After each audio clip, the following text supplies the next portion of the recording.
Bueno, estamos aquí en una nueva entrega, tercer episodio de Sin Línea Podcast, y el día de hoy vamos a hablar sobre educación. Como tal, tenemos dos textos. El primer texto del autor Nolbel Briseño, que se titula, Títulos académicos. ¿Realmente acreditan el conocimiento?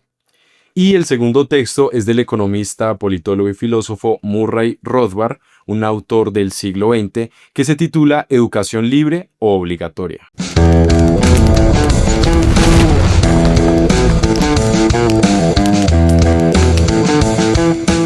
Vamos entonces a empezar con el primer libro de Norbert Briceño. A ver si de verdad los títulos acreditan el conocimiento. ¿Qué habla ese libro? Entonces, ese libro, bueno, ese artículo, lo que habla principalmente es que actualmente se está viendo como una falacia de autoridad, que es que si alguien no estudió sobre un tema, no puede opinar sobre un tema.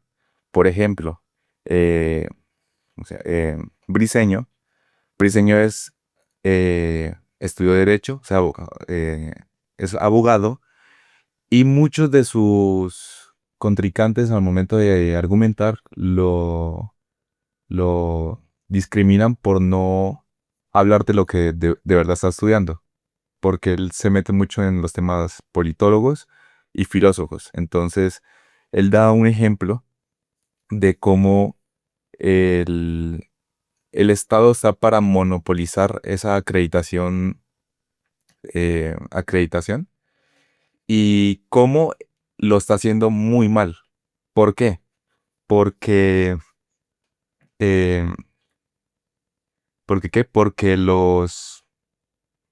al momento de salir, los estudiantes de una carrera universitaria, ya sea un pregrado o un posgrado, se les dificulta adquirir un trabajo. Y es porque el empleador no puede garantizar de que ese empleado o futuro empleado tenga las capacidades para poder ejemplar su trabajo. Por eso es que el mercado suple esa necesidad pidiendo años de experiencia, cuando para muchas personas es casi imposible tener años de experiencia, porque para tener experiencia tienen que tener experiencia. Y es un poco lo irónico de por qué el Estado supuestamente está para que al momento de que alguien esté contratando, esa persona busque a alguien que supuestamente tenga esas capacidades. Y como el Estado no lo hace, o sea, genera personas o títulos que no funcionan, entonces el mercado busca otras formas para solucionar eso. ¿Qué opinas del texto? Los... Se convierte en una especie de monopolio la generación de estos acreditaciones. Y realmente el problema es que a la hora de generarse esta acreditación, uno es un negocio. Realmente no se hace tanto por el bien del saber, sino por el bien económico de las instituciones. Y pues también tiene una parte bastante esencial que también toma el texto de educación libre y obligatoria, que es pues toda educación tiene como tiene un propósito estatal, un propósito de generar obreros, pero no lo está haciendo bien porque independientemente necesitamos una formación, se necesita también una formación práctica que se está viendo muy mermada en el mercado laboral, no la tenemos y todo emprendedor, todo empleador sabe que realmente esa acreditación teórica no les dice nada, porque no saben, no nunca, salen acreditados, pero nunca han estado en un espacio de trabajo y no saben qué, no saben nada. Eh, Eso es lo que veo. Entonces, Briseño propone que las principales herramientas para el empleador para acreditar, o también para el empleado, de que sabe algo, es el trabajo gratis. Las primeras semanas, el periodo de prueba, es la verdadera prueba de que él de verdad está capacitado para hacer lo que dice hacer. Entonces, otra herramienta que él dice, no propone porque ya se hace empíricamente, eh, es como las personas que trabajan dentro de un rubro se forman una reputación. y dentro de ellos mismos se van recomendando. Por ejemplo, un médico que está a full capacidad y no puede atender más personas, recomienda a otra persona, a otro médico o otra persona que él considera que tiene un buen conocimiento, una buena técnica, así no tenga un posgrado, lo recomienda porque él sabe que es bueno. Y también yo siento que eso es parte como de la competencia en sí misma. Lo veíamos con lo de la inteligencia artificial y los trabajadores que salen de una empresa y se meten a otra por sueldos más altos. Digamos que en el mercado laboral, más allá de que ese título acredite lo del conocimiento, el empleador, el que contrata a ese empleado, tiene que tener otros mecanismos y otras maneras. Quizás, digamos, el que ahorita vemos más es el de la experiencia como tal, pero estoy seguro de que a medida que pasa el tiempo van a existir en el mercado diversas formas que no sean solamente ese título como tal que da la universidad, que existan otras formas, otras señales de mercado para que los contratistas y el empleador pues sepa a quién está contratando. Me parece importante, digamos, ese tema de la reputación y el tema también del voz a voz, de que recomiendo a esta persona y recomiendo a esta para este trabajo. Pero pille que también se recomiendan instituciones. Por lo general, por ejemplo, al menos en nuestro contexto de país, para las empresas es muy recomendable por lo general contratar personal del SENA, porque es personal técnico. Y aunque en un principio, incluso las universidades también tienen pasantías, no se les pagaba por el mismo tema de que un empleado corre un riesgo a la hora de emplear a un muchacho que es nuevo en esta labor, pero ahora se está regulando. Se regula el tema de que cada nuevo empleado, ya tenga o no tenga experiencia, debe tener sus prestaciones mínimas. Eso es una falla al modelo briseño. O sea, no entendí. O sea, para ti eso es negativo o positivo que haya una regularización. Es negativo que se regule eso. Para mí es negativo, porque eso genera una barrera de entrada al momento ¿de la qué? De la contratación, ¿entiendes? ¿Por qué? Porque eso hace, o sea, para muchos labores, alguien que no tiene experiencia es una carga para el empleador, una carga. Entonces no tiene sentido pagar una carga, literalmente pagar una carga, eso que tú le estás haciendo un favor Sí. Al nuevo empleado. Tú estás capacitando, o sea, míralo como una capacitación. Yo lo que veo del problema de la regulación en los del SENA es que va a ir en contra de los mismos del SENA en términos de empleo. Si yo tengo una persona que acaba de salir de una universidad sin, digamos, tener ese sesgo de que el SENA es malo, de que el SENA es esto, pero si tengo una persona que bajo, digamos, cierto, em, como que ya hemos hablado y ya pactamos algo, y esa persona salió de la universidad y tengo uno del SENA y les voy a pagar lo mismo, ¿a quién voy a contratar? ¿Al profesional o al técnico del SENA? Si les pago lo mismo. Porque pasa algo con los técnicos y es que el modelo de estudio es diferente y es mucho más práctico. En la universidad tiene un enfoque investigativo y teórico. El técnico tiene un enfoque práctico. Y una vez antes de terminar, está haciendo práctica y está mandando de diferentes empresas. Yo estaba viendo una tendencia debido a esa ley que muchos empresarios estaban planteando pagar la multa de no emplear a estudiantes del SENA, porque para ellos le pareció un problema. Ok. O sea, les va mejor, Les salen les sale mejor no contratar a los del SENA y pagar pagar la multa. que creo que era como, la verdad no sé si eran 2 millones al año, pero era algo así. Ok. Pero es por lo mismo, porque no estamos teniendo en cuenta el valor de la experiencia, ¿entiendes? Entonces, muchas veces la experiencia, para ganar la experiencia, hay que hacerlo gratis. Sí. Porque tú como no sabes nada, tú porque no sabes nada, eh, el empleador te está haciendo un favor a ti. Está invirtiendo recursos, ya sea económicos o de tiempo.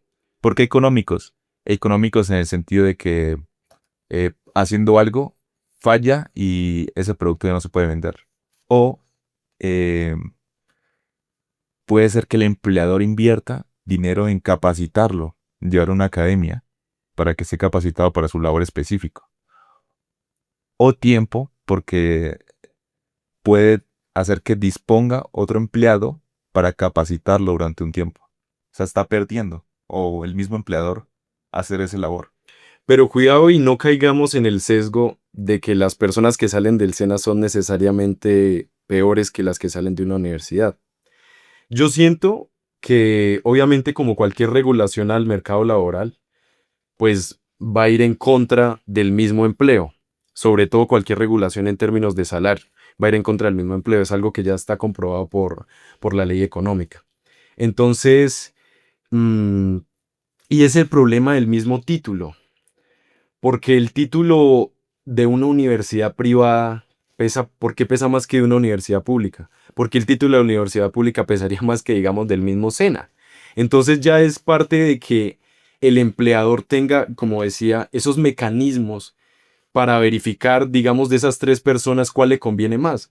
De pronto no le conviene más el de la universidad privada porque quizás esa persona quiera que le paguen un salario más alto, pero el del SENA sí lo contrata porque con un salario más bajo puede rendir más, tiene más productividad y el trabajo no demanda, digamos, otra clase de capacidades como lo podría hacer los de una universidad. Igual, siempre en mi caso voy a estar a favor de la libertad de contratación, de que si el empleado y el empleador están en común acuerdo y están bien con ese contrato que van a hacer, pues que lo hagan. Sí, digamos, una persona del SENA, y ahí, digamos, entramos en términos de la explotación, ¿no? Si una persona del SENA, por ser del SENA, digamos, piensa que le están pagando poco, tiene derecho a irse a otra empresa y que otro empleador valore más el trabajo que él va a hacer. Entonces, no necesariamente una persona del SENA pueda ganar menos que una de universidad pública y viceversa. Todo está en cuestión de la libertad y del movimiento libre de empleadores y empleados. Ese es el gran poder de la negociación. Porque muchas personas y sobre todo el Estado de Derecho, se basa de que hay un desequilibrio en el poder. ¿A qué me refiero con eso? De que el empleador es el que tiene más poder sobre el empleado y en muchos casos puede ser al revés. Digamos, cuando en un trabajo sobrecalificado, donde sea muy específico y no haya muchas personas dispuestas o en el mercado laboral para hacer una tarea en específica, el empleado tiene mucha más fuerza en la negociación eh, y puede exigir mejores condiciones. Y eso se puede ver actualmente de cómo las noticias de cómo Meta está ahorita invirtiendo en mucho capital humano, que está fichando a empleados en otras empresas tecnológicas como Microsoft por salarios de $50 millones anuales. Muchísimo, muchísimo plata. Bueno, ya digamos que vamos a dejar ese tema del trabajo y del mercado de trabajo para un próximo episodio. Y vamos entonces a entrar ahora sí al, a la situación ex ante al trabajo, que es la educación. Y vamos a entrar a hablar entonces del libro Educación Libre y Obligatoria de Murray Rothbard. Rothbard, voy a aclarar, digamos, esto antes de empezar para que nuestros oyentes tengan clara como la estructura, la filosofía y el pensamiento de Rothbard. Rothbard, como bien mencionaba, se considera padre del anarcocapitalismo, que es anarquía, entendiendo la anarquía como inexistencia de poder estatal, en este caso, poder por medio de las armas, y capitalismo como un sistema económico para que esa sociedad funcione. Eso en súper grandes rasgos como resumo, digamos, el anarcocapitalismo. Pero antes de ser anarcocapitalismo, Rothbard es un economista austriaco y misesiano. ¿Qué significa esto? Que siguen y que tienen, por así decirlo, dos pilares. El primero es individualismo metodológico. Es decir, que para ellos no hay existencia ontológica, es decir, real, así como tangible, quizás esté un poco sobresimplificando los términos, no hay existencia ontológica de los grupos sociales, como por así decirlo. Entonces, solo se consideran que la sociedad como tal está compuesta por individuos, quienes sí tienen existencia. Entonces, siempre se va a basar en los individuos, individualismo metodológico. Y aquí es donde empieza Rothbard con el primer capítulo de este tema, que es la educación del individuo. Y ataca algo que me parece muy importante. Dice, la educación no puede ser solo considerada como escolarización. Entonces, divide esos dos términos. Una cosa es educación y otra cosa es escolarización. Obviamente, sí hay educación escolarizada, pero no toda escolarización tiene por definición que ser educación. Y empieza a decir que un niño, cuando nace, empieza desválido. O sea, un niño de 2 meses no puede vivir por sí solo. Necesita padres, necesita tutores. Y lo que nos diferencia de los animales es que nosotros poseemos y tenemos potencialmente la razón para desarrollarla. Entonces, esa es la razón que la vamos moldeando y que va formando parte de nuestra vida en el contexto y en el entorno en el que nazcamos. Entonces empezamos a tener contacto con otros niños, empezamos a escuchar el vocabulario de los papitos, empezamos a ver un sinnúmero de cosas de nuestro barrio, de nuestra situación, y empezamos a formar un criterio propio, una proyección a futuro y un contexto de lo que nos rodea como tal. Entonces empezamos a formar juicios con base en esas experiencias. Entonces ahí empezamos con que un ser humano está aprendiendo todo el tiempo. Un ser humano se está educando todo el tiempo. No necesariamente el hecho de yo decir que estoy yendo a la universidad, obviamente sí me estoy educando. Si yo voy al colegio sí me estoy educando, pero todo el tiempo nos estamos educando con cosas, con experiencias. Nosotros hacemos algo, eso nos da, digamos, un efecto, y de ese efecto nosotros aprendemos cuál fue esa causa. En ese sentido, entonces, todos somos autodidactas porque aprendemos, formamos ideas y conocimientos que no son únicos. O sea, no es que yo cuando tenía 8 años pienso igual que cuando tengo ahorita 19 años, ni va a ser lo mismo, ni voy a tener el mismo conocimiento, quizás menos, quizás más que cuando tenga 30 o 50 años. Entonces, el conocimiento no es algo fijo. Murray Rothbard dice que hay dos facultades en el conocimiento, que es la formación básica, que es la que nosotros recibimos de la familia, de los amigos y del entorno en el que vivimos, y la formación intelectual, que es la formación formal que recibimos como tal en el colegio. Esta formación formal es donde el niño no puede aprender solo. Yo aquí discrepo un poco con Murray Rothbard. Mm, Quizás en el sentido de que él dice que es 100% necesario que haya un profesor, un maestro en el proceso de aprendizaje. Él dice que el mejor sistema para educar y la mejor forma para educar a un niño es libro y maestro, libro y maestro, libro y maestro. ¿Por qué el libro? Porque en el libro, y ya está demostrado que cuando tú lees, el cerebro crea y se forman nuevas redes neuronales y se amplía esa elasticidad cerebral.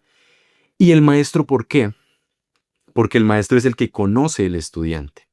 El maestro es el que sabe cómo es ese niño, qué gustos tiene ese niño, qué clase de cosas él ve de la vida, cómo maneja ciertas situaciones y ciertos contextos educativos. El maestro, entonces, por eso él dice que es necesario. Yo ahí discrepo un poco, no me voy a meter en el terreno, digamos, de la necesidad del maestro, pero entonces él dice que ese maestro es el que le enseña ese orden lógico-deductivo al niño. Las materias, por así decirlo, más importantes son la lectura, que ahí enseña la ortografía, el alfabeto y la gramática, la escritura y la aritmética. Entonces él dice que esa es como la formación básica en términos formales de cualquier niño. Y entramos entonces al término de individualismo. ¿Qué opinan acá ustedes hasta el momento de lo que ha hablado Rothbard del niño y eso? Si dicen que el niño también, si dicen que esa educación también es válida o solo la educación válida es la escolarización, ¿qué opinan de eso? Pues que, como igual su merced lo mencionaba, hay diferentes tipos de educación. O sea, está la educación escolar y también la educación ambiental, inclusive la educación familiar, que también está como dentro del contexto ambiental, porque al final nosotros también aprendemos de nuestro ambiente, aprendemos de nuestras circunstancias y aprendemos de eso y eso nos forma. Pero este hombre, Rothbard. Rothbard, nos menciona un tipo de educación, pero es más enfocada a las habilidades básicas, lógicas y de comunicación que debería tener un ser humano, tales como pues la aritmética, la lectura y la escritura, que pues son como las bases de la formación de un pensamiento lógico y de razón. Ahora pues creo que más adelante él habla de cómo esta escolaridad también se estandariza y cómo no se pueden enfocar solo en un muchacho y cómo se enfocan es por edad, sabiendo que diferentes personas tienen diferentes aptitudes. Correcto. Entonces, ahí vamos a entrar en el terreno del individualismo. Y él cita bueno, ahí él dice que es un reverendo que se llama George Harris en el libro Inequality and Progress. Dice que el salvajismo es sinónimo de uniformidad y de monotonía. Es decir, que la igualdad es significado de salvajismo. ¿Y por qué él dice eso? Si nosotros retrocedemos en el tiempo, vemos que los primeros, digamos, habitantes del planeta Tierra, los primeros seres, comunicaban y hablaban como en las mismas sílabas, con las mismas palabras, y no pensaban y no razonaban nada en absoluto. Con el paso del tiempo es que se fue, em, se fue ampliando ese conocimiento y esa razón, y las sociedades empezaron a desarrollarse cada una con ciertas aptitudes y con ciertos conocimientos diferentes entre personas. Cada persona entonces iba desarrollando un concepto propio y cada persona tenía una razón propia. Entonces, la igualdad lo que quiere hacer es que ninguna persona explote sus propios conocimientos y sus propias habilidades y sus propias razones. Y eso lo que nos hace es retroceder en el tiempo. ¿Por qué? Porque, como bien se sabe en economía, la división del trabajo y la especialización es lo que permite generar mayor civilización.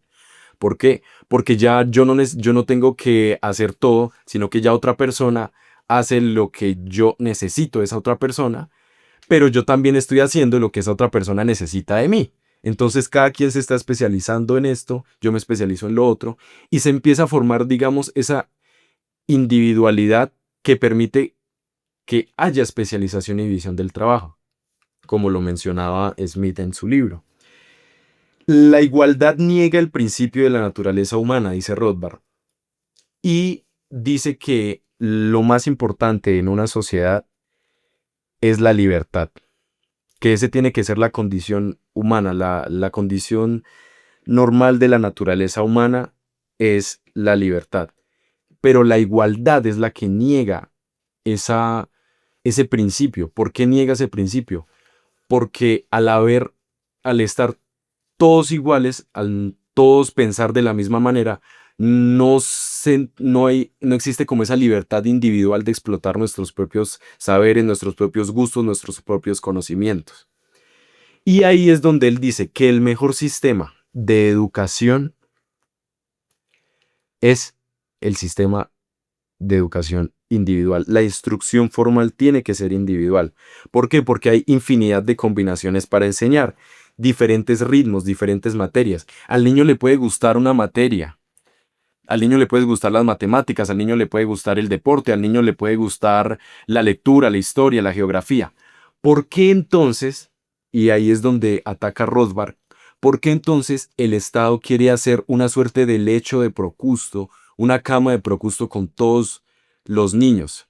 A todos enseñarles las mismas materias, a todos aplicarles el mismo ritmo de enseñanza, 2 horas español, 2 horas matemáticas, a 30 niños que se meten en un salón de clase. Entonces él dice que el mejor sistema es ese, que el papá y la mamá le vayan enseñando los saberes mm, como básicos al niño, porque al fin y al cabo, ¿quién conoce mejor a un hijo que un padre? Bueno, digamos cuando son niños como tal. ¿Quién conoce mejor a un niño que el propio padre? Y a medida que ya va pasando el tiempo, ya sería lo mejor para él que sea un maestro individual, un maestro por cada alumno, que el maestro conozca el ritmo, conozca qué le gusta al niño. Ya después de haberle enseñado todo lo básico, que se enfoque en lo que de verdad le gusta. Entonces, mi pregunta es, ¿por qué tienen que haber 11 grados? ¿Por qué no pueden haber 9? ¿Por qué no pueden haber 12?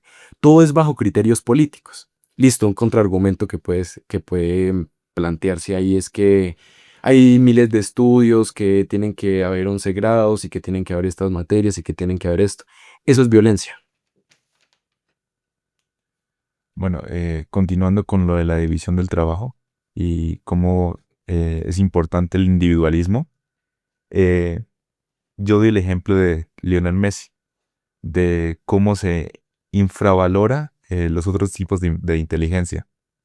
Por ejemplo, ahora mismo y desde que está el Estado, hay como una especie de egolatría de parte de los ilustrados, de cómo valoran más su tipo de inteligencia y cómo se desvaloriza otros tipos de inteligencia, sociales, motrices. Por ejemplo, yo puedo perfectamente aplicar modelos matemáticos viendo todos los partidos de Messi, pero yo nunca voy a tener esa inteligencia motriz y en general inteligencia al estar en un partido y tomar esas decisiones al momento y coordinar mi cuerpo y mi cerebro para hacer ese tipo de jugadas De la misma forma que lo hace Messi. de la misma forma que lo hace Messi.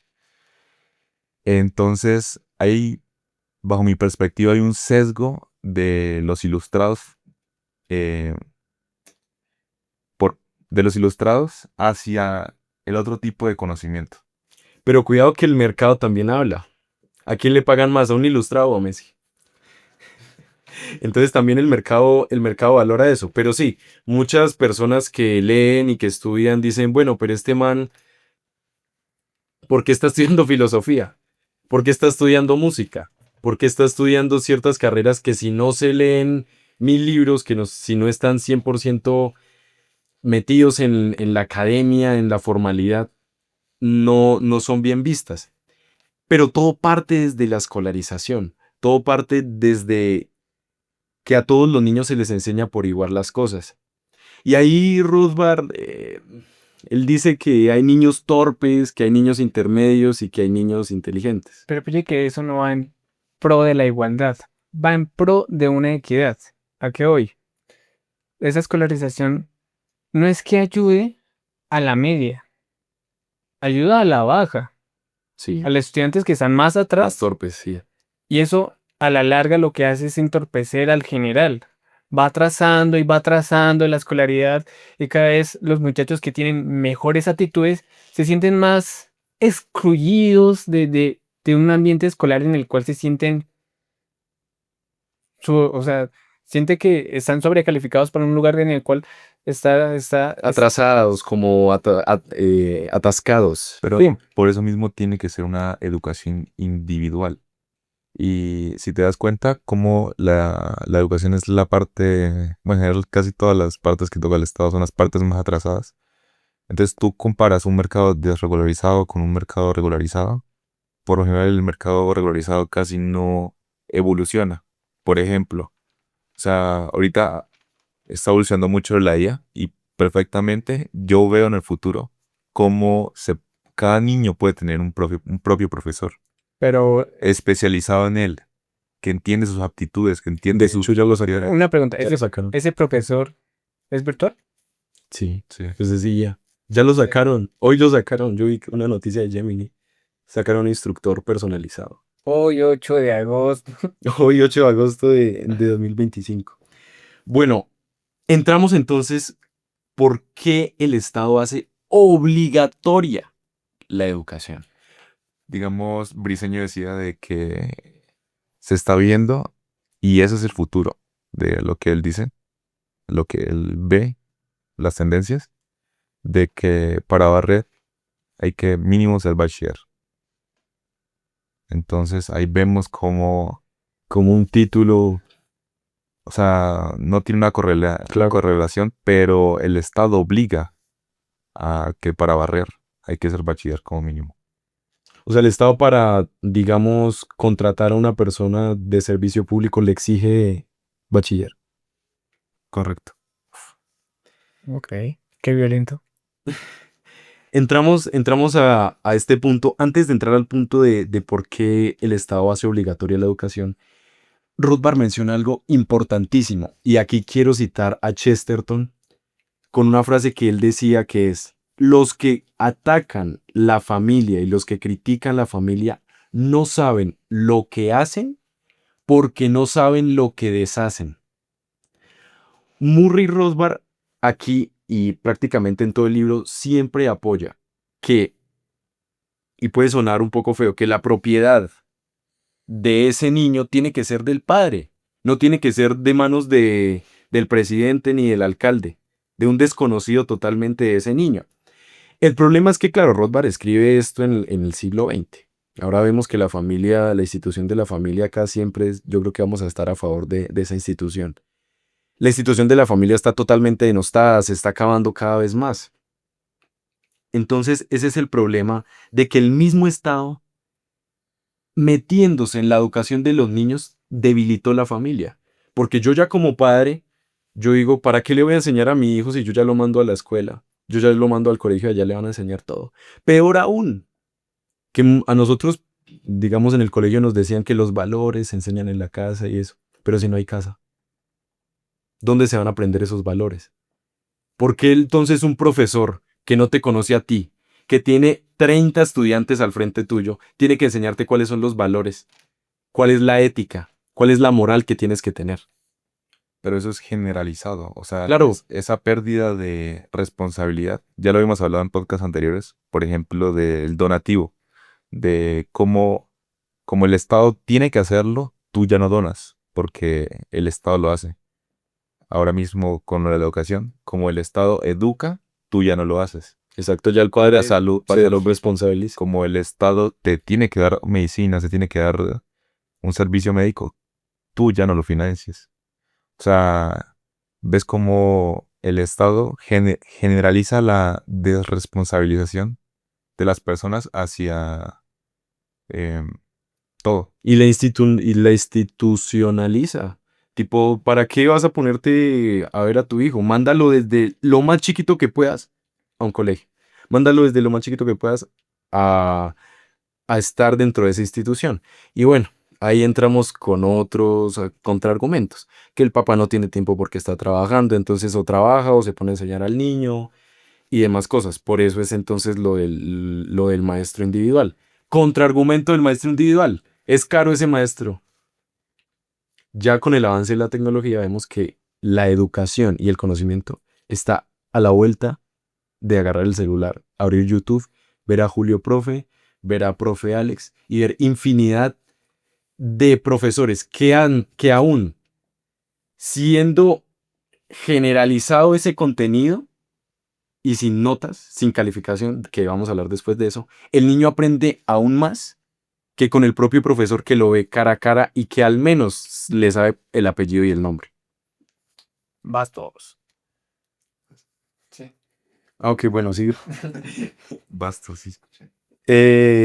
Entonces es importante eso, ver cómo es esa guerra entre quién se queda con los niños. Si el Estado, si el gobierno, si el presidente, si esa máquina burocrática o el papá. ¿Por qué el Estado quiere atacar la familia en sí?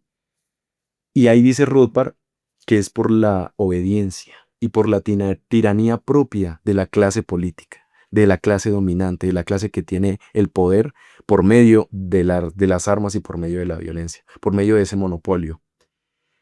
Y aquí yo voy a citar a Rothbard en esta frase que me parece que mm, resume ese pensamiento. Dice, la tiranía no congenia con el espíritu del hombre, quien es libre. El espíritu del hombre libre no tiene por qué estar pensando en tiranía. La tiranía no tiene nada que ver con la libertad. Y la tiranía en sí misma es por parte del Estado. Estamos acostumbrados, digamos, a que el modelo tirano es Maduro, el modelo tirano es Bukele. Pero en estas clases de tiranías implícitas, si me permiten llamarlo así, que generan esa doctrina de obediencia al Estado. ¿Por qué el Estado quiere atacar la familia? ¿Por qué quiere hacer que los niños vayan a sus escuelas? Y Rothbard menciona, de hecho, lo que tú acabas de decir, que es que el sistema educativo está pensado es para los más torpes. Perdón la expresión, digamos para los menos desarrollados. Sin embargo, yo también critico a Rothbard. No hay forma objetiva de determinar si tú eres más desarrollado que yo. Quizás tú eres más desarrollado individualmente en otras cosas que yo. Y yo soy un tonto para jugar al fútbol. Messi es un top para jugar al fútbol. Pero quizás yo tengo otra habilidad que Messi no tenga. Digamos, hablar de estas cosas, qué sé yo. Entonces, en ese sentido no habrían ni torpes, ni inteligentes, ni medios. Pero Rothbard sí los categoriza así, digamos que podría ser es una crítica a Rothbard. Pero bueno, sí, pillen que individualmente hay diferentes tipos de inteligencia, y es lo que ustedes están nombrando ahorita. Hay inteligencia espacial, inteligencia emocional, un montón. Pero creo que, si no mal recuerdo, bueno, si hay un estudio que intenta formalizar una inteligencia, mira, y es que es como tomar un promedio, un cúmulo de todos estos y sacar la parte, hay una parte que es como real y una parte que es variable. El IQ. Exacto. Pero el hijo tiene una parte real y una parte variable. Entonces, que según esa parte real, se puede conseguir la variable y los test de IQs, pues se supone que con su investigación cada vez va bajando como esa variabilidad. No, A lo que es que sí hay personas, entre comillas, más listas que otras. O sea, sí se puede objetivizar la pero el IQ solo evalúa la inteligencia, no olvides, no sé espacial, exactamente qué tipo de inteligencia, pero la inteligencia lógica. más lógica. Lo que usted dice es que si hay bueno, eso es lo que decía el psicólogo, la verdad no me acuerdo cómo se llamaba, que había que una inteligencia general y una inteligencia específica, que la inteligencia general era como el promedio de todas las inteligencias, ya sea, o sea, inteligencia se refería a español, inglés, idiomas, matemáticas, lógica, desarrollo lógico-matemático, y la específica era cómo te desempeñabas en una materia en específico. Entonces lo que él quería era generalizar y dar un número concreto, porque su tesis era que si te va bien en algo, por lo general te va bien en todo. Entonces era para más o menos como tener un número. Y gracias al IQ en los años, bueno, el siglo XX, muchos eugenistas aprobaban la esterilización para gente con menor IQ, menor a 60, en Estados Unidos, a 60 IQ. O sea, ahí se ve como lo que decía anteriormente, de cómo eh, el Estado, que por ejemplo tú ves como a personas muy ilustradas, cómo valoran como esa parte, o sea, sobrevaloran ese tipo de inteligencia, Imagínate hasta ese punto. de esterilizar a gente porque para ellos no son inteligentes, cuando pueden tener otro tipo de habilidades. ¿Verdad? En búsqueda, digamos, de una igualdad de conocimiento, de que solo estén todos los de mayor rango en IQ vivos, quizás, que solo se reproduzcan ellos. ¿Qué más está? Tiranía totalmente. Aquí entonces habla de las asociaciones de niños, habla Rothbard. Pero, continuando un poco con eso, un break con eso, continuando con la sección anterior. Sí. eh, algunas habilidades no son explotadas por el ambiente en el que estás. Digamos, yo pues, bueno, no es mi caso, pero yo puedo tener una voz muy aguda y por el ambiente en el que estoy, ya sea el país, en general el ambiente en el que estoy o la fecha en el que estoy, el Sí. tiempo, espacio-tiempo, mis habilidades no son reconocidas, pero digamos, si hubiera nacido en una época dorada de la ópera y, no sé, en Europa, tal vez yo sería muy competitivo, pero es porque algunas veces las habilidades dependen del lugar y del espacio. Digamos, eh, yo estudio actualmente ingeniería electrónica y en Colombia no está la infraestructura para desarrollar mi nivel profesional. Pero si yo viviera en China o en Estados Unidos o en Alemania, yo tendría mis habilidades exactamente iguales, valdrían más. Entonces, el espacio-tiempo es muy relevante Sí, para el totalmente. desarrollo profesional. El ambiente tiene que ver. De eso habla Rothbard acá en las asociaciones. Él dice que en un momento, digamos, en el que existan varios colegios y haya un colegio, el único colegio público, él dice que necesariamente a ese colegio público van a acudir delincuentes juveniles, rufianes, y que porque es obligatoria la educación, es que estamos hablando de que un tercero te dice que sí o sí tienes que educar a tu hijo. Listo, existen escuelas privadas y existen escuelas públicas, pero, y como lo vamos a ver ahorita en la parte de la historia de estos modelos de educación y de escolarización, el mismo Estado interfiere en las escuelas privadas, interfiere en las universidades privadas, y si no cumplen una serie de normas y pautas que ellos dictan, no puede funcionar esa universidad privada, no puede funcionar esa escuela privada. Entonces, al final de cuentas, sí o sí, en cualquier lado que tú estudies, vas a tener injerencia del Estado. Un tercero te va a decir qué tienes que hacer y si no lo haces no puedes tener ese título. Por eso la importancia del libro de Briseño, que si de verdad ese título acredita ese conocimiento que hay, porque no pueden haber otras señales de mercado.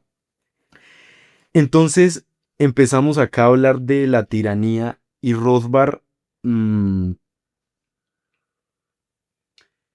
Rothbard cita a una autora que es una periodista canadiense y estadounidense, Isabel Patterson, en el libro El Dios de la máquina. Y voy a citarla casi textualmente, dice, tiene necesariamente el Estado que inculcar la doctrina de la supremacía del mismo. El Estado quiere inculcar la doctrina de su supremacía, ya sea, digamos, en los tiempos de la Edad Media, con el rey, o como lo vamos a ver más adelante con Lutero, con los calvinistas, o simplemente por la democracia. Entonces llegan y le dicen al niño, es que el pueblo es el que está mandando en esa democracia. Entonces es la supremacía del pueblo, es la supremacía del Estado. Desde chiquitos nos van condicionando y aquí parece que vamos a sacar y hacer una revolución armada. Desde chiquitos nos están controlando y nos están diciendo por qué el Estado tiene que existir, por qué el Estado es lo supremo, por qué la democracia es lo supremo. Y te limitan ese razonamiento y te limitan esa libertad de tú pensar, oye, ¿por qué no podemos tener otro sistema? Oye, ¿por qué alguien tiene que venirme a decir acá? Y en los textos, y los textos que utilizan en los colegios, digamos en mi caso, esos textos son supervisados y vigilados por el Estado. Viene la marca con el Ministerio de Educación. En el colegio se da ética. ¿Para qué? Para que el niño aprenda que de grande tiene que pagar los impuestos. ¿Por qué la ética no la puede dar el papá? ¿Por qué el papá no le puede decir al niño el cuchillo y el tenedor se cogen de esta manera? Al momento de hablar con una persona mayor, tienes que referirte y tienes que hablar con él de esta manera. Cuidado con estas palabras, no digas estas palabras. ¿Por qué una persona frente a 30 estudiantes tiene que enseñarle eso, tiene que enseñarle esa educación a 30 niños, desconocidos prácticamente para él? ¿Por qué el padre no puede hacer esa labor? Entonces es por esa tiranía, es porque el Estado necesita ese aparato de legitimación que es la educación, porque en sí la educación es los nuevos ciudadanos que él necesita tener. La educación es la herramienta casi más poderosa que él tiene para legitimarse, para que él no se muera. Sin educación, o si la educación fuera 100% libre y no fuera obligatoria, Ley 115 de 1994, para que nuestros oyentes la lean. Ley 115 de 1994 dice que la educación es obligatoria y marca y dice qué tiene que tener la educación básica, primaria, todo eso es hecho por políticos.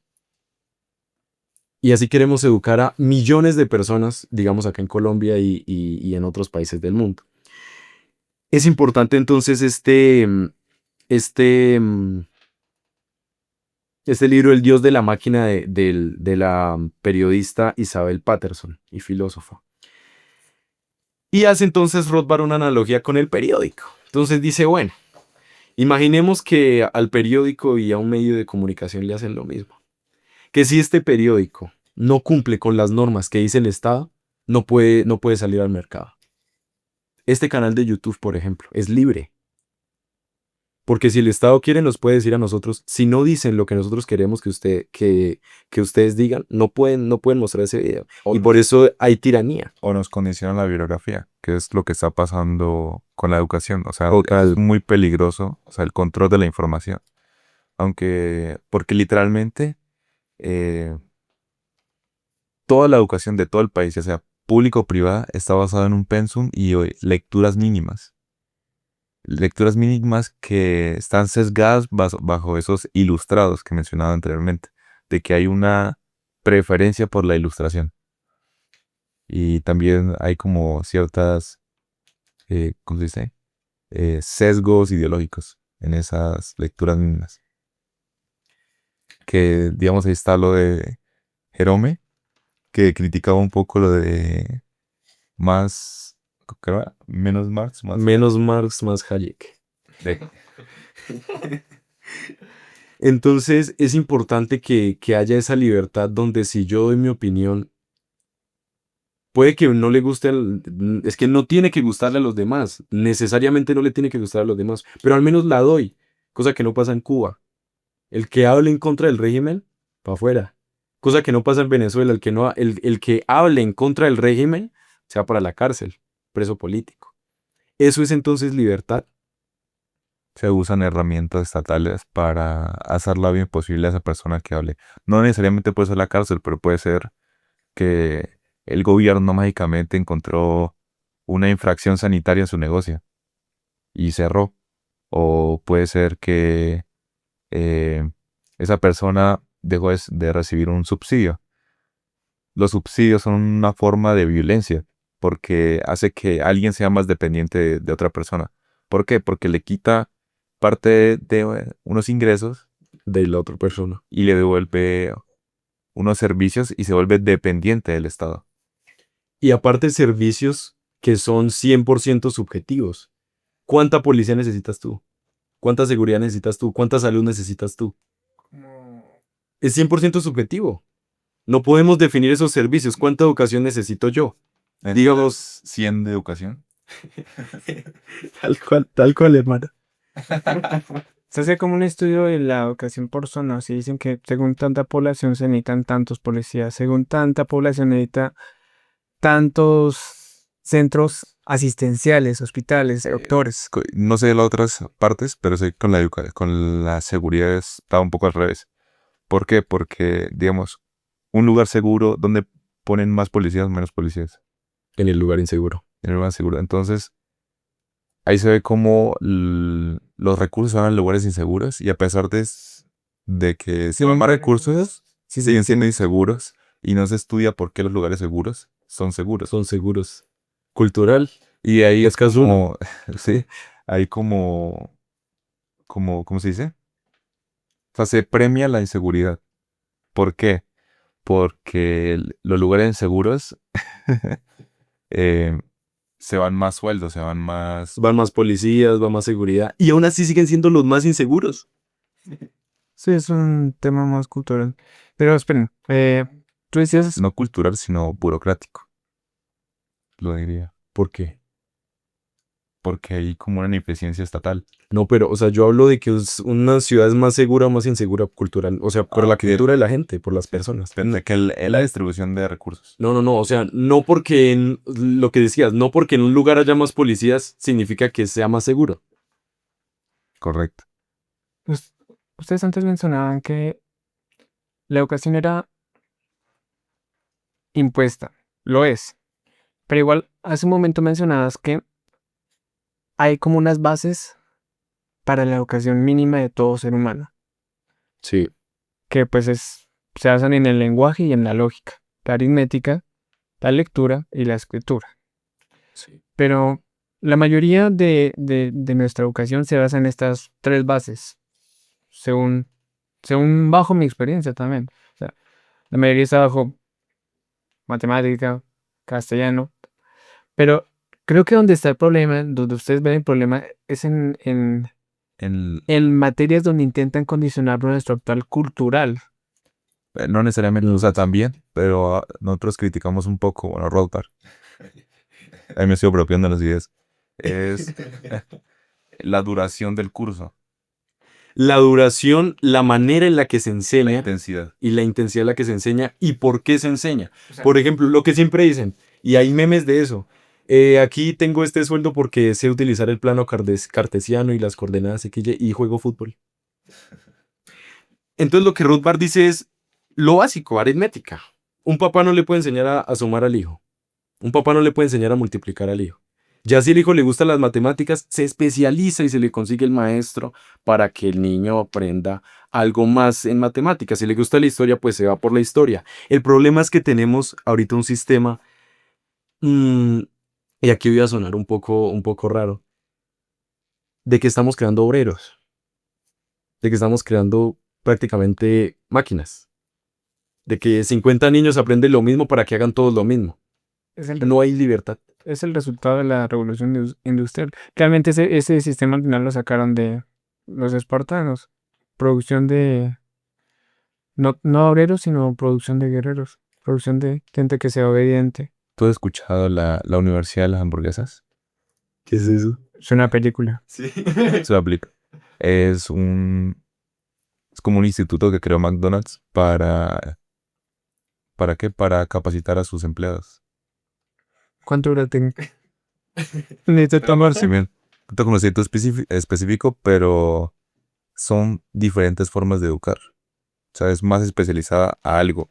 Nadie te está obligando a estudiar ahí. O sea, es cuando ya tienes un trabajo y quieres seguir escalando, la empresa te lleva a la universidad de la hamburguesa creada por ellos mismos, porque ellos saben sus propias necesidades y educan a alguien, capacitan a alguien. Es la misma estructura, pero con otro enfoque. Correcto. No porque ya tú eres libre de si entras o no entras a la universidad. Aquí estamos, de la Universidad de las Hamburguesas, aquí estamos hablando de que es obligatorio la educación estatal. Ok, ok, ok. O sea, digamos, tú no puedes elegir no aprender aritmética, perdón, no aprender trigonometría. Exacto, ¿yo para qué necesito? Por ejemplo, yo en mi carrera no la necesito. Sí, por lo menos él es economista. Sí, y yo estoy más afín a la historia. ¿Por qué tengo que hacer educación física? O sea, de verdad, ¿por qué tengo que aprender religión católica? Ah, eso sí es una mamada. Todos estamos de acuerdo en eso. ¿Por qué tengo que aprender religión católica? Porque es la religión del Estado. Es la religión del Estado. Aprendemos el español. Para el ideal del Estado es ser una religión. O sea, como una base teórica y moral. Porque digamos, o sea, la religión también efectúa como una especie de voz interna de cuando algo haces mal. Y el Estado quiere hacer exactamente lo mismo. De, hago un delito, uf, eso está mal. Independientemente de que realmente esté mal, tú te sientes mal. Bueno, el Estado quiere que te sientes mal por cruzar mal la calle. Creo que No es pagar impuestos. por no pagar impuestos. Hace un tiempo estaba leyendo este libro llamado 1984, que realmente sí hablan bastante de eso, donde el Estado quiere que, aunque quizá la falta que hayas tú cometido a nivel general, a nivel lógico, no sea una gran cosa, quieren que te sientas mal por haberlo hecho. Independientemente de si te van a castigar o no, quieren que primero te sientas mal, que sientas arrepentimiento Y ahí después que sientas como un favor el hecho de que te castiguen por ello. O sea, es un aparato de control y de manipulación mental tenaz. Bueno, vamos a seguir con la historia de lo que es la educación. Ya vamos terminando el libro y al final vamos a dar nuestros aportes y lo que pensamos. La historia, entonces, Rothbard empieza acá con Platón, libro de la República y libro de las leyes. Dice que Platón em, decía que el primer modelo que él consideraba para despotismos posteriores era donde se fomentaba la educación y obediencia obligatoria, y había un comunismo entre los niños y entre los guardianes de la élite, que no había propiedad privada y que mentir se consideraba un instrumento adecuado a usar por el Estado para adoctrinar al pueblo, decía Platonesa. Luego sigue ya en la Edad Media con Lutero, que esto a mí me sorprendió. Yo no sabía que Lutero tenía esa afinidad. Y fíjate que Max Weber en la ética protestante el espíritu protestante del capitalismo, no me acuerdo, él defiende la idea de que el capitalismo tiene una base en el protestantismo. Y acá lo que muestra Rothbard es que Lutero era un estatista a morir. Lutero, ¿qué era lo que quería? Y cito acá a Rothbard, dice: Lutero era expresamente insistente en que el poder del Estado se usara con la máxima severidad contra gente que rechazara convertirse al luteranismo. Entonces Lutero decía, bueno, en el tiempo de Moisés se condenaba a muerte los falsos profetas. Entonces yo también puedo hacer lo mismo. Mi interpretación de la Biblia es esta, decía Lutero: subo al poder y la impongo. Y matamos a todo el que no crea en el luteranismo, a todos. No podían existir católicos, no podían existir judíos, solamente la interpretación de Lutero era válida y eso era lo que él quería por medio del poder político. ¿Por qué? Porque, repito y no me canso de repetirlo, el poder político es el monopolio de la violencia y con un fusil en mano tú tienes que hacer o lo que te digan o te matan o te meten preso. Entonces eso era lo que decía Lutero como tal. La defensa de la religión se convirtió en el objeto de la institución. Solamente la tarea era solamente la coacción de aquellos que estaban fuera de la iglesia luterana. Luego sigue con el calvinismo. Bueno, Lutero también sostenía que todos tenían por obligación que leer la Biblia. Y el ideal era que todos nos volviéramos luteranos Sí, por por medio del poder político, que es el único poder que existe. Luego sigue con Calvin. Una pregunta, ¿no Cal- la Juan escolástica? Calvino. No nombra la escolástica. Ok. El Juan Calvino decía que la obediencia, decía que el espíritu que había que inculcar era el mensaje del calvinismo. Entonces ya no el luteranismo, sino el calvinismo. Y la obediencia al despotismo teocrático tenía que establecerse combinando el poder político y el poder religioso. Eso es lo que quería imponer el señor Juan Calvino. Solo una pequeña minoría en la tierra eran los elegidos, o sea, Calvino y la camarilla, y el resto era una masa de pecadores que tenían que ser sometidos a espada para imponer la fe calvinista a los súbditos. Digamos, se están monopolizando las cuentas de cómo solo una información es válida y la otra no. Tiranía. O sea, tiranía, bueno. Sigue, también menciona lo de Prusia y menciona Francia, que Francia acá, en términos sencillos, la Constitución francesa, 1791, 1793 también, fue la base para las constituciones de América Latina, por ejemplo, la colombiana. Entonces, somos iguales. ¿Qué se estableció en Francia con el señor Napoleón? La educación universal obligatoria, el servicio militar obligatorio. O sea que tú como persona tenías obligatoriamente que agarrar un arma y defender a tu país y a tu patria por responsabilidad y obligatoriamente, porque sí. y se usan las herramientas de la votación para justificar el amor, ese patriotismo, y que al fin y al cabo te justifique pagar impuestos Ética. La materia de ética. o, sí, o en dado caso, dar tu vida por algo abstracto, Abstracto, totalmente. que en realidad son personas que ejercen violencia sobre otros. A ver, los que ponen siempre los muertos son las personas. Pasan todas las guerras. L- el presidente manda militares. Que los militares tienen un sentido de patria y de nacionalismo supremamente arraigado a tal punto de que de verdad quieren dar la vida por la nación. Pero entonces si tú le preguntas a ellos qué es la nación, quizás, no sé, tengan una definición de que sean las personas que están en Colombia y entonces esas personas pues son las que ellos van a salvar. Sin embargo, lo que ellos quizás no se dan cuenta es que a los que están protegiendo es a esa élite estatal que simplemente los manda a la guerra para que ellos puedan seguir continuando. Las guerras son entre estados. Y nosotros somos rehenes. Lo que digo, o sea, esta clase de ideas parece que somos subversivos, que nos vamos a dejar crecer la barba y vamos a empezar a...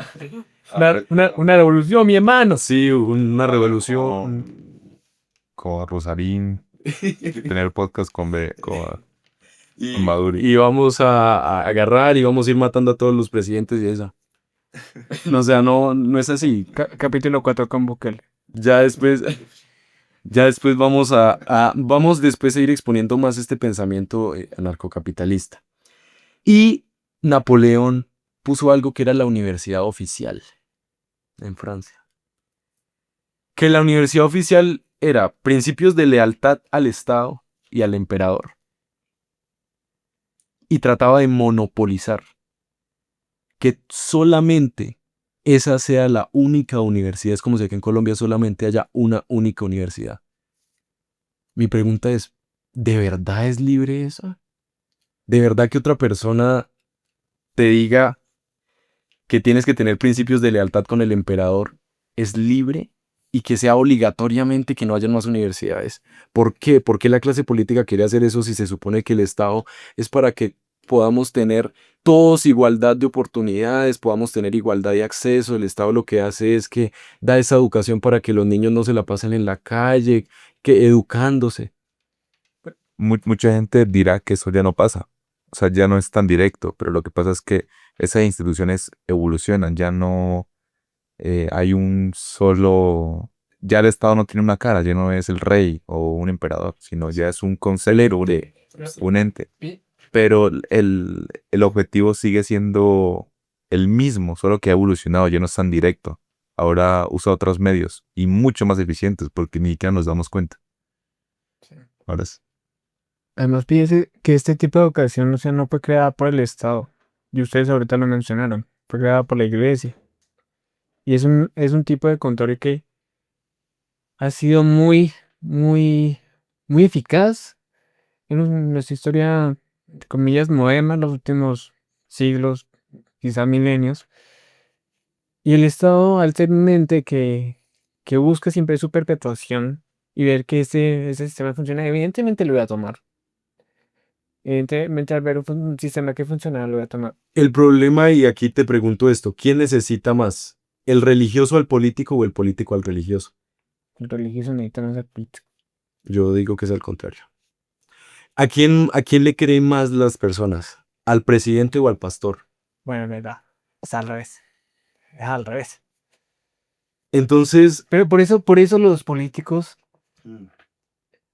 tienden o buscan formarse como figuras mesiánicas, como salvadores, para tener ese nivel o igual de credibilidad que la religión. Hay una cosa muy interesante que tiene la religión católica y es como eh, el Papa, el Papa tiene una condición de que cuando habla en misa, todo lo que diga es de facto, es doctrinal, es como tiene que ser cierto, así sea la cosa más absurda, pero es cierto, porque lo dijo el Papa. porque lo dijo el Papa. Sí.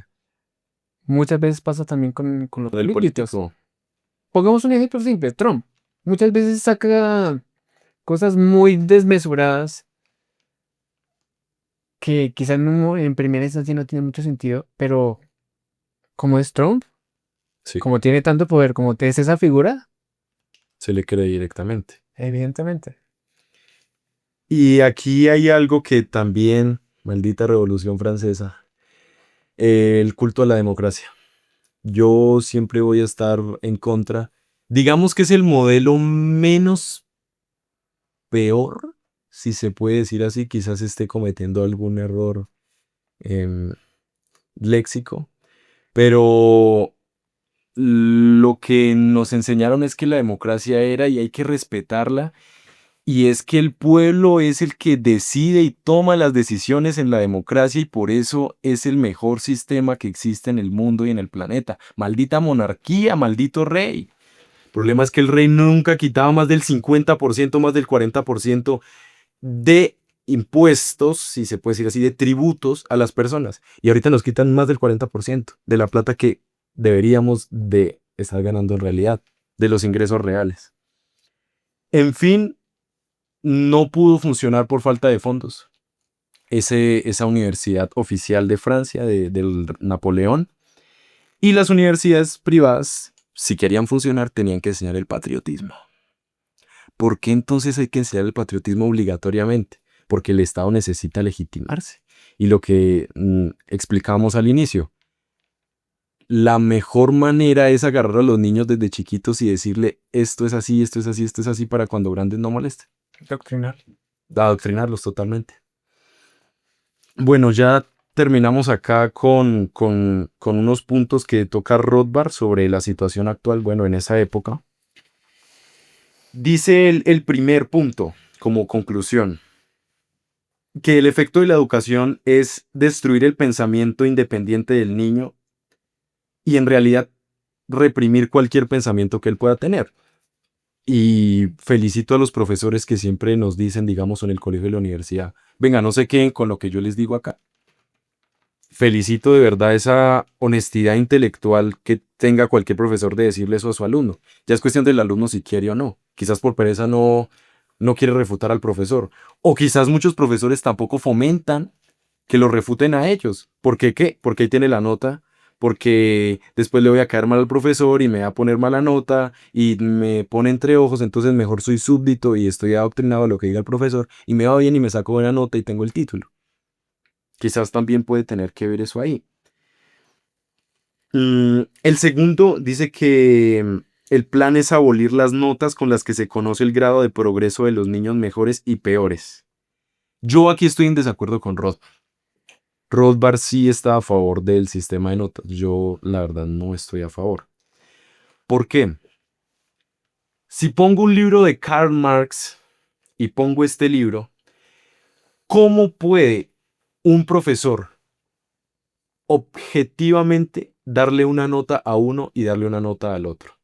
¿Qué variables tiene que tener? ¿Cómo puede calificar eso para decir que este se sacó 5 y este se sacó 4? El mismo profesor tiene sesgos como individuo. Si yo llego y le digo a mi profesor que es protestante, que soy un católico apostólico romano, ¿será que no me va a agarrar entre ojos? ¿Será que ese profesor católico yo le digo que soy un evangélico? ¿Será que no va a tener un poquito de sesgo conmigo a la hora de yo entregarle trabajos? Y también va la nota. Entonces, yo por eso critico a Rothbard ahí. Abolir las notas no me parece una mala idea. No sé, cuidado, critico lo actual, lo de las notas. No sé entonces en el futuro cómo pueda solucionarse para tener esa señal. Pero el sistema de notas personalmente no me parece el mejor. Ojo porque hay calificaciones tanto cualitativas como cuantitativas. Sí, 2 más 2 es 4. Y si no pusiste 4 y pusiste 3, pues... Claro. Y eso no es que sea porque me caes mal, está bien o está mal. Sí, 2 más 2 es En 4. ciencias exactas eso es muy rígido. Y no es porque sea dogmático, sino porque tiene un método científico detrás. Sí. Entonces, en ciencias exactas es normal que se use una calificación cuantitativa. Pero eso depende mucho del profesor, porque digamos hay muchos profesores que califican en su forma, su procedimiento, o sea, digamos en matemáticas, y si no se acerca a su método empleado, no les es agradable y internamente ponen menos notas sobre otra persona que sí usa su método. Hay transposición cuantitativa y cualitativa. Sí, porque igual hay profesores que incluso aunque les quede mal quizás la respuesta, revisan el procedimiento, independientemente, dan un aporte cualitativo al mismo procedimiento más que al resultado. Bueno, más allá, no menos más que el resultado, pero pues da el aporte cualitativo al procedimiento. Entonces,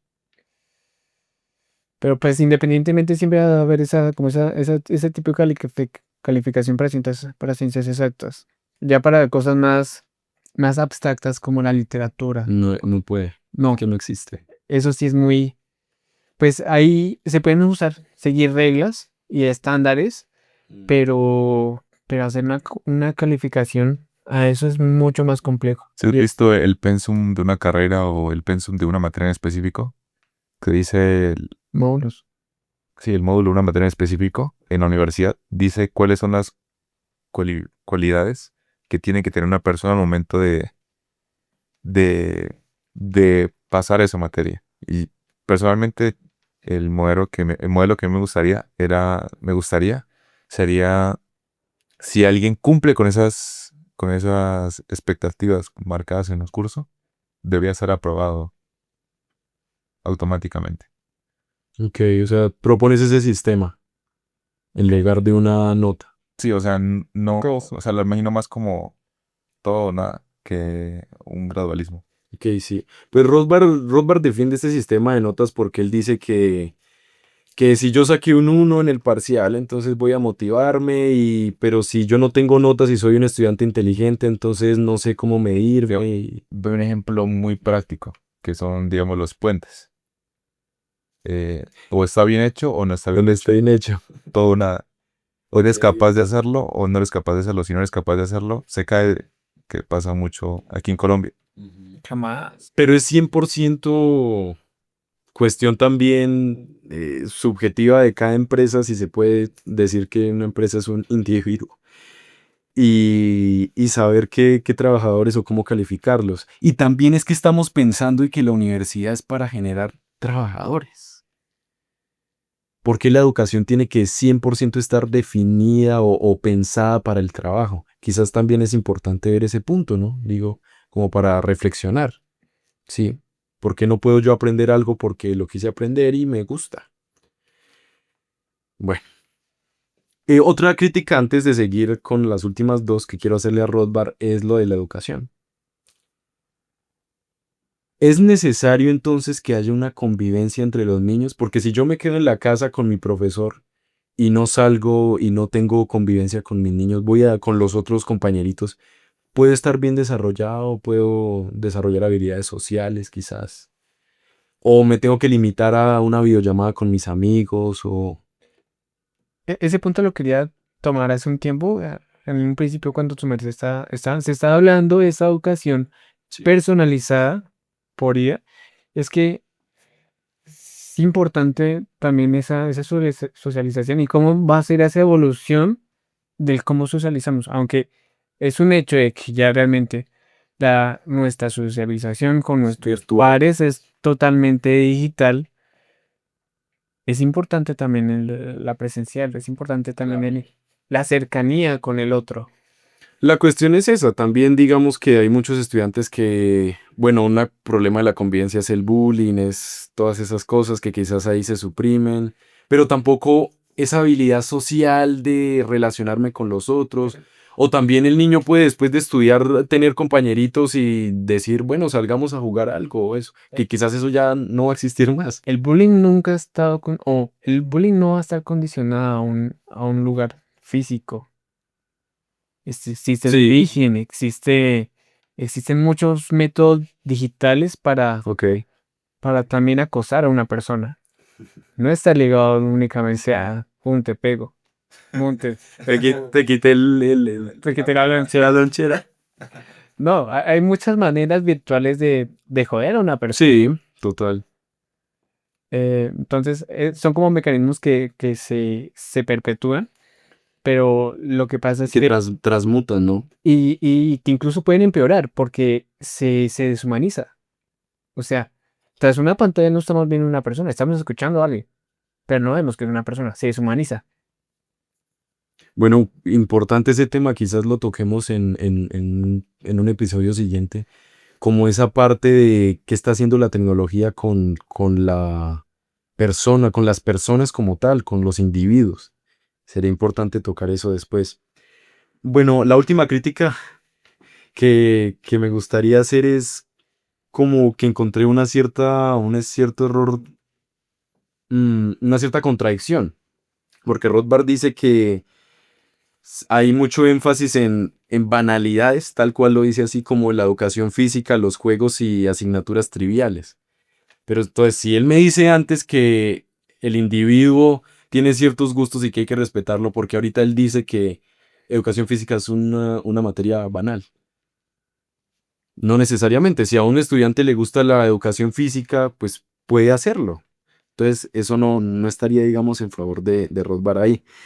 Y bueno, los últimos dos, la idea de que la escuela tiene que formar a un ser íntegro, o sea que el Estado tiene que enseñarle absolutamente todo, 100% mm, de responsabilidad, no sé si se puede decir así esa palabra, con los papitos, con la familia, se debilita la familia por parte del Estado. Y después el Estado mismo, y después las personas llegan y dicen, no, es que la sociedad por culpa del trabajo ya las personas no tienen como ese vínculo con los hijos, ya las personas no tienen cierta clase de cosas que quizás sí puede ser cierto, pero no vemos este trasfondo implícito de los mecanismos que tiene el Estado para con las familias también. En un intento de lograr el moldeado del niño sin apropiarse realmente de él, como en los planes de Platón u Owen de 1984.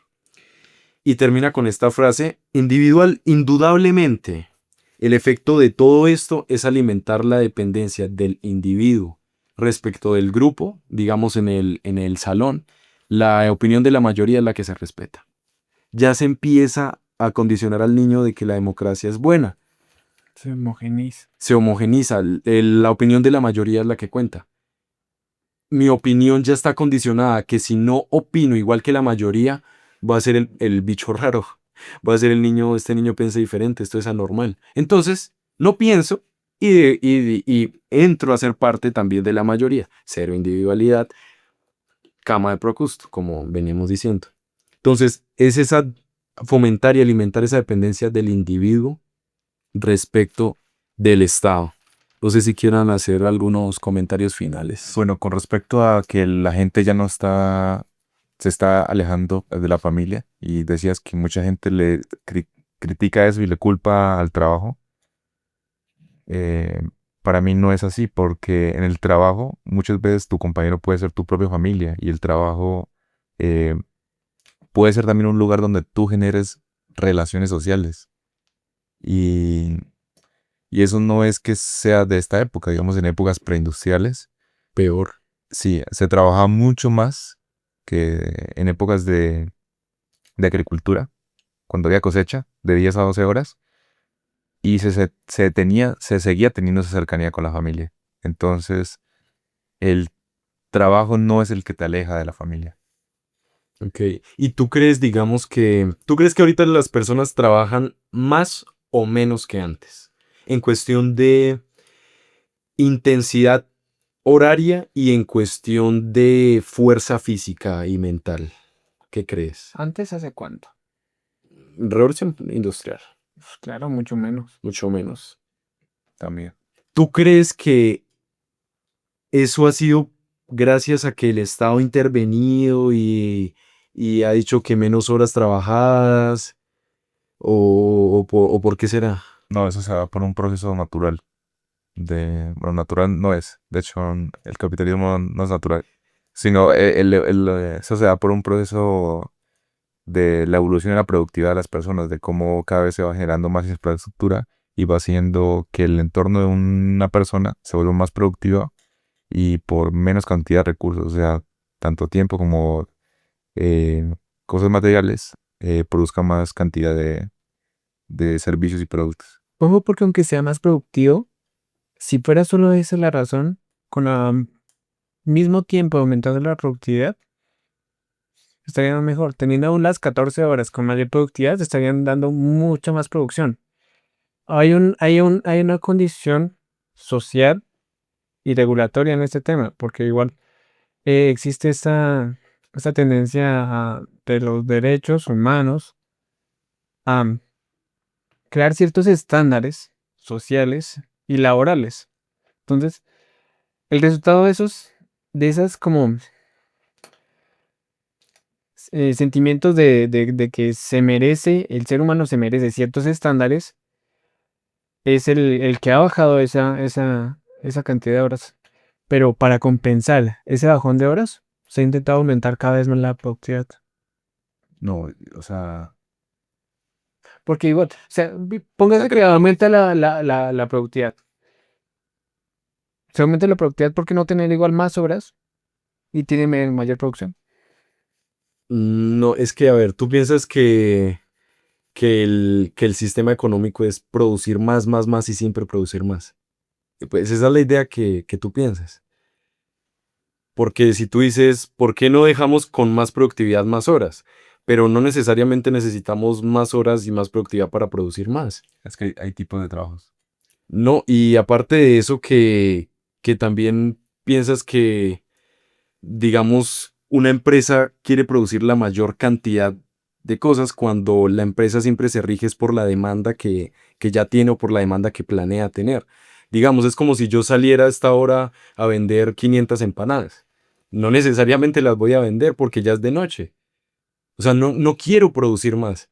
Quiero tener esa mentalidad empresarial de saber cuánto, cómo producir, con qué calidad producir y a qué precio producir ¿Y cuándo? y cuándo también producir. Entonces, digamos que la cuestión del horario y la cuestión de la cantidad de horas trabajadas sí tiene que ver en una cuestión regulatoria, mm, sobre todo como en esa crítica que se ha hecho sistemáticamente al trabajo. Porque desde que apareció Karl Marx y dijo que el trabajo era alienado y de que había enajenación y de que el empresario se apropiaba del fruto, de una parte del fruto del trabajador llamado plusvalía, desde ahí se empezó a atacar al trabajo. Y Marx atacaba era el trabajo capitalista, pero ahora se está atacando, ahora los intelectuales han tomado y están atacando al trabajo per se. Ya no se está atacando solamente al trabajo capitalista, ya se está diciendo, bueno, ¿por qué las personas tenemos que trabajar? Y ya hay ejemplos de que quieren sacar la producción renta universal para todos y que nadie trabaje. Entonces, quizás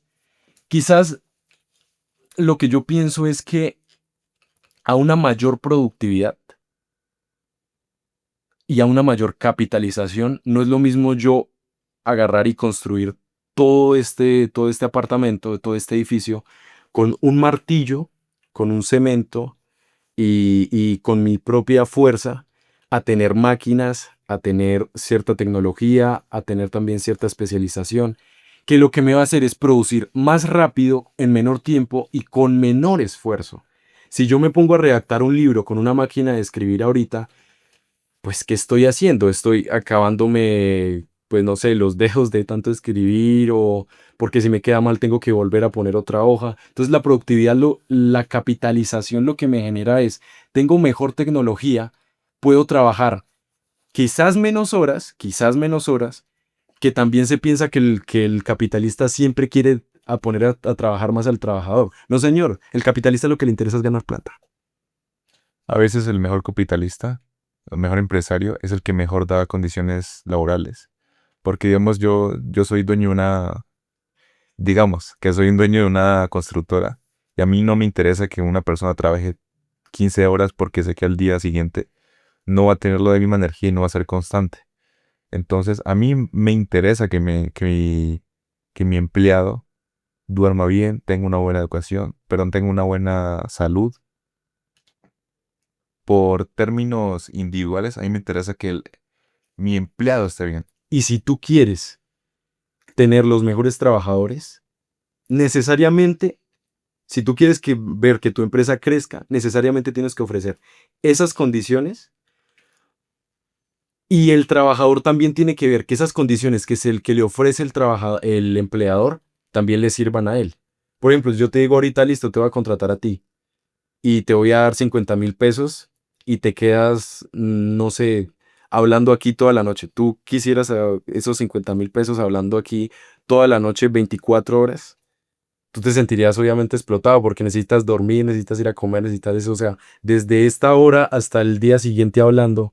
Y de pronto, o sea, yo como empresario, como dueño de una cosa audiovisual, no me serviría porque tu contenido no sería tan productivo. Si ya a las 5 horas está hablando mierda, por así decirlo. Estarías hablando de cosas que no tienen sentido o repitiendo contenido. No tendría sentido ese contenido.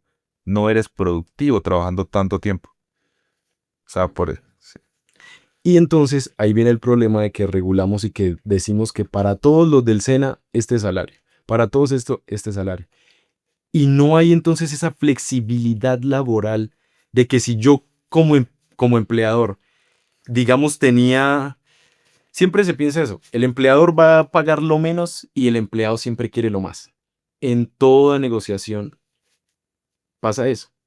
Entonces, digamos, si el empleador tenía pensado pagarle al chino del SENA una cantidad mayor a la que ahorita está, va a perder el empleado porque por ley, el empleador simplemente le va a pagar lo que diga la ley, que quizás era menos de lo que él pensaba pagar. Entonces también genera ineficiencia para el lado del empleado y también destrucción de empleo, desempleo. Aumenta de hecho, eso decía Briseño, que la educación era crear una barrera de entrada. Ya daba el ejemplo de, no me acuerdo si era panadero o alguien que barría, que para ser empleado para un trabajo muy mecánico, sí o sí tenías que haber estudiado antes. O sea,